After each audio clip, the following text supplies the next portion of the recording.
I made a video showing how to use this. You can see this is a flaring tool, so it adds that little flare to your copper. And it's extremely versatile. So sometimes you get flare tools that are just made for one size pipe, but this one goes from 3/4 all the way down to 3/16.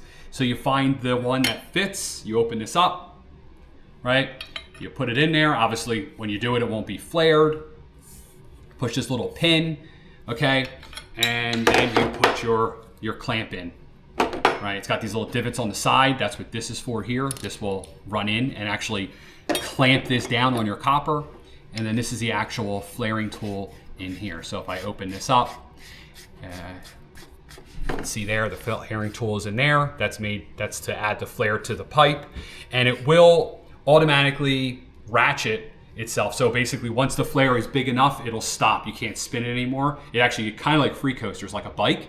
And then you just pull it back out and you're done. So this is a DURATECH flaring tool. It's a kit. It comes with a case. I won't put it back in the case, but you can see the case here. So I just wanted to kind of show you. You know what? I really like the color. It's color of water. Or water. Or water. However you say it. All right. I'm out.